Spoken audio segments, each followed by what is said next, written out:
Jom kita tengok beberapa contoh ringkas supaya lebih jelas. Katakanlah ada satu trend menari yang tengah viral dekat TikTok. Versi biasa. Awak pun ikut menari dengan lagu tu. Habis. Dapatlah views sikit. Versi bernilai, awak menari juga. Tapi sambil tu, awak selitkan teks message positif pada skrin.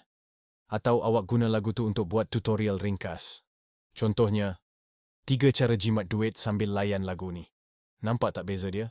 Contoh lain, vlog harian, versi biasa.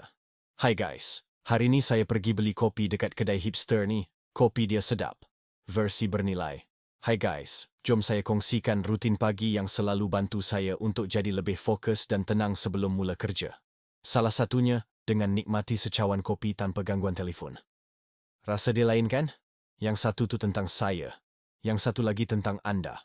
Satu lagi review produk. Versi biasa. Okey, produk ni best. Saya bagi 5 bintang. Korang patut beli. Versi bernilai. Ramai yang tanya macam mana nak jimat masa bersiap pagi-pagi. Okey, produk ni mungkin boleh bantu.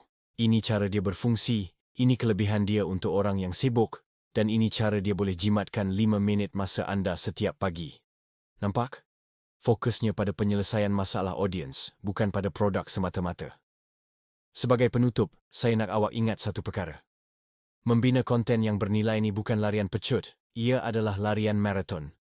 Mungkin pada mulanya pertumbuhan akaun awak tak sepantas orang yang buat konten viral semata-mata. Tapi, percayalah, awak sedang membina sesuatu yang jauh lebih kukuh dan bermakna. Awak sedang membina kepercayaan, membina komuniti, dan membina legasi. Konten yang bernilai bukan hanya buat orang suka, ia buat orang percaya. Ia bukan hanya buat orang terhibur, ia buat orang terinspirasi. Dan yang paling penting, ia buat orang terus ingat siapa kita, lama selepas trend datang dan pergi. Jadi, mulai hari ini, sebelum awak post apa-apa, berhenti sekejap dan tanya soalan keramat ni. Apa nilai yang aku nak bagi pada orang lain hari ini? Bila soalan ni dah jadi panduan utama awak berada di landasan yang betul untuk menjadi seorang kreator yang bukan saja dikenali, tapi juga dihargai dan diikuti.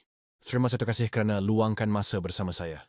Kalau ada apa-apa yang awak dapat daripada perkongsian hari ini, kongsikan satu perkara yang paling melekat di hati awak di ruangan komen di bawah. Saya suka membaca pandangan anda semua. Jumpa lagi dalam video akan datang.